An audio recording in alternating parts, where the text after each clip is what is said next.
Hi guys, just want to do this quick video on how to clean a very clogged spark arrestor. The machine's over 10 years old and the spark arrestor's never been cleaned. The problem was that when running on full power the engine was bogging down. So there's one screw on the air filter cover. You may not need to remove this. I removed it just in case. And the starting mechanism has 3 screws which you need to remove. Now these are all Torx screws. The size I believe is T27. This is the location of the spark arrestor. There's just one screw in there, and then it's just a gauze or mesh screen that slides out.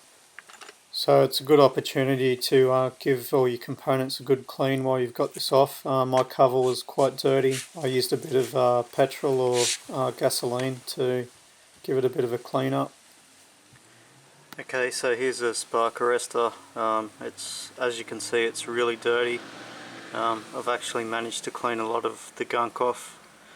I soaked it in some petrol and also tried some brake cleaner, but they still didn't really cut it in removing all of the residue there. So I'm going to go ahead and get a wire brush and give it a clean up. So I actually forgot to press record on my camera, so you missed a lot of the cleaning, but you get the idea. You can see the carbon that's come off on the ground, and yeah, I'm just trying to get the last remaining bits off, just using the screwdriver just to hold it in place.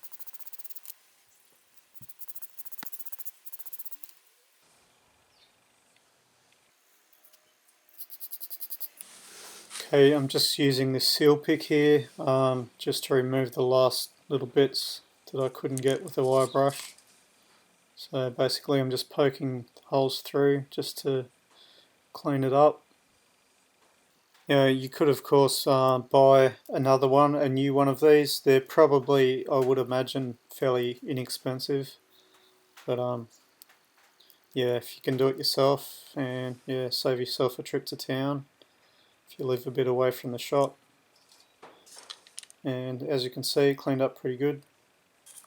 So now I'm just using a bit of petrol, gasoline to clean up around where the spark arrestor goes in.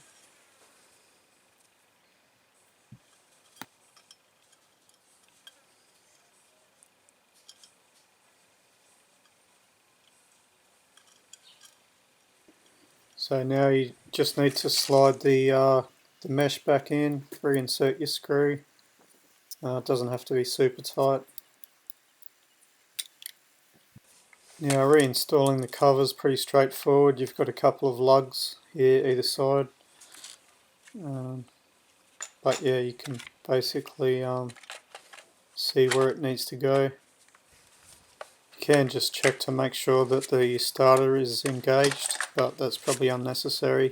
I think it probably just goes into place and locates regardless. So I'm just going to give it a test run.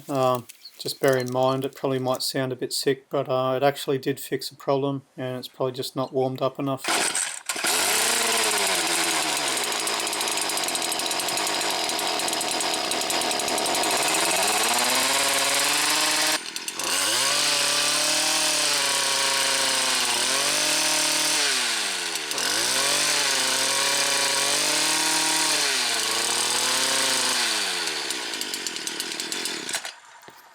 As I said, still sounds a little bit sick, but it's definitely a big improvement, and certainly makes it usable now.